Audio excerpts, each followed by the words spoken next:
Hello. Hello. It's time once again to let our listeners rest their tired, cold little ears around the cosy campfire of conversation that is the Omega Entertainment Syndicate Podcast. Correct.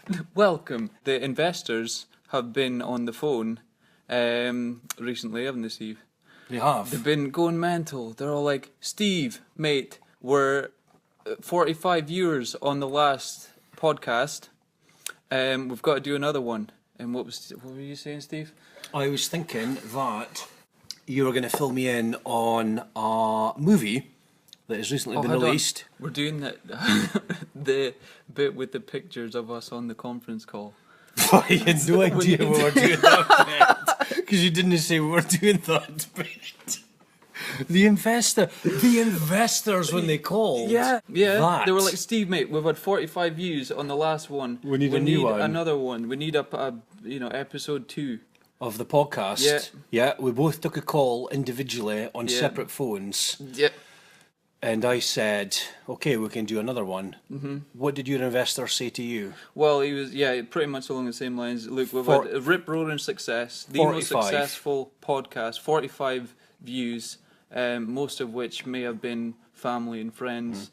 That's fine. And I was like, look, we might do a second one, but, no promises, no disappointments. Which sounds like the latest hit single from Janet Odranahart. The one, no promises, no disappointments. I'll try again. I'll try again. From the debut album, Here Comes Janet. Here comes Janet. She's strutting through a crowd with her shoulder pads and perm. With a lie on either side.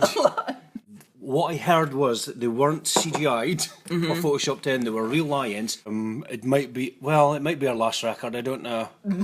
We'll see. We'll see after she gets out of hospital.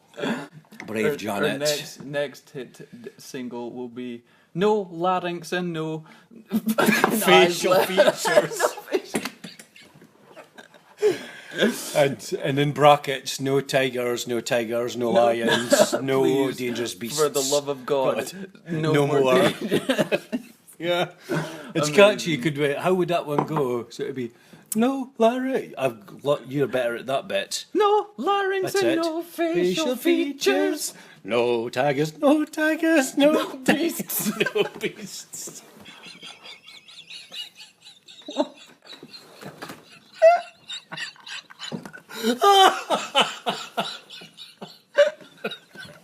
I just realised that if she's got no larynx, how's she going to sing it? She's got a voice box. No lions, no dangerous beasts. The problem is this triggers the lions that hate the noise. They can the sound. robotic squeal of Janet Odranahart. Can tear everybody to pieces. If anything, she's made the situation worse. She's put everybody at danger on that street again. No promises, no disappointments. I'll try again. It's a fantastic first single, I thought. No promises, no disappointments. I'll try again.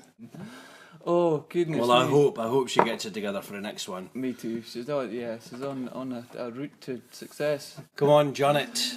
Janet, we're behind you. So is the tiger.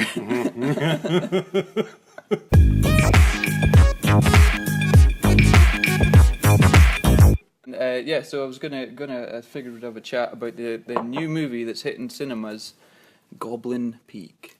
It's a rip-roaring adventure in a mountain full of goblins. The three teenagers, a trio of a couple. They go away for a nice kind of weekend retreat. It's the end of their high school years, going into the mountains for a nice kind of getaway camping trip. They're followed in by the group of high school bullies.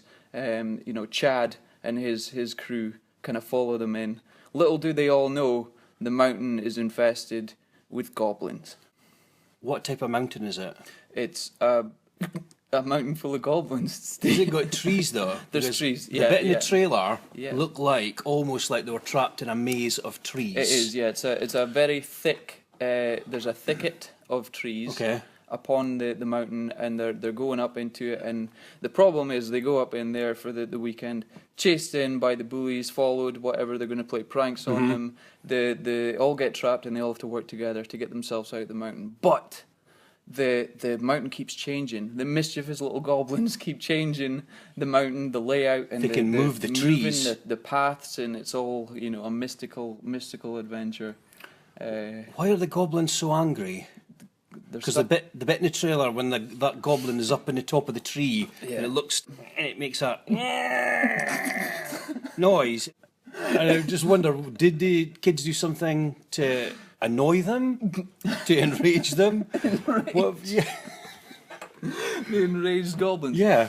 They're the kids. The kids are kids, and kids will be kids. Yeah. And they're going up there weekend after weekend, destroying the goblins' natural habitat.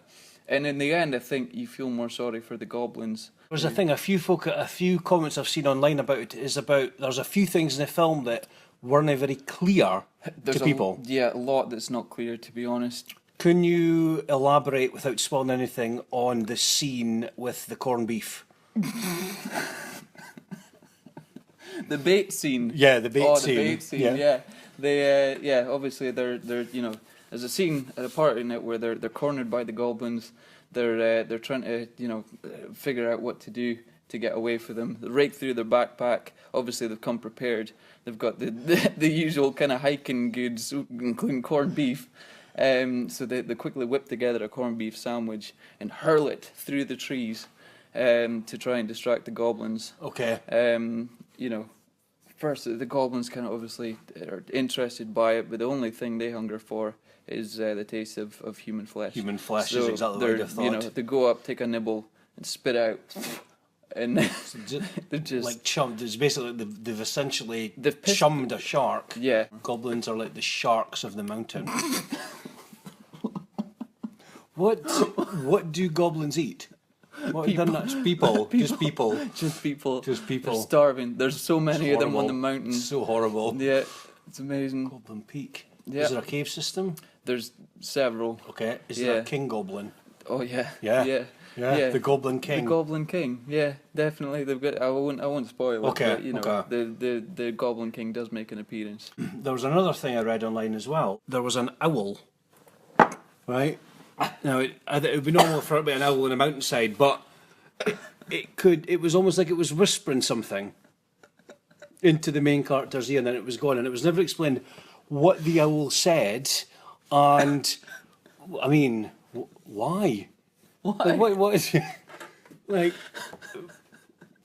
why was there a talking owl?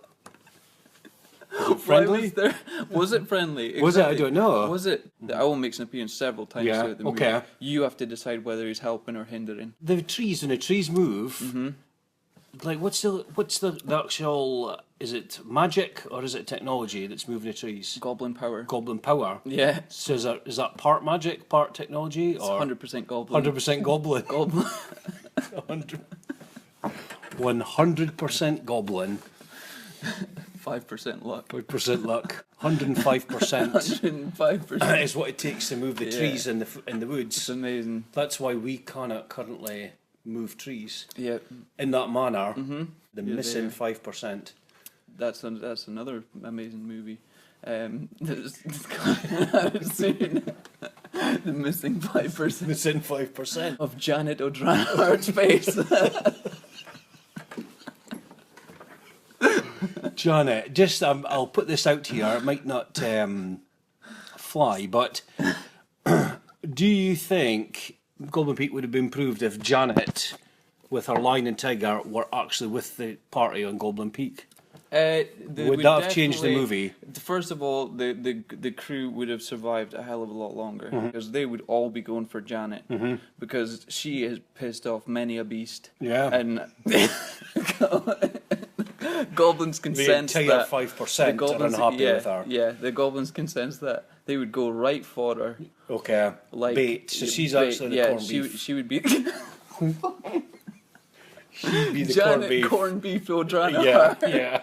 That's the EP. Amazing. Oh my god. The corned beef EP. Amazing. Yeah, so there we go. Goblin Peak. On that note. On the Goblin Peak coming see to it. a cinema near you. Hike for a day, hike for a week, hike forever at Goblin Peak. Is that Janet or the Goblin? It's both.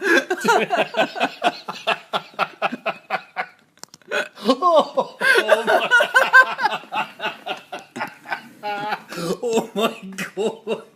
I forgot what we were even doing. I had no fucking idea what we were doing.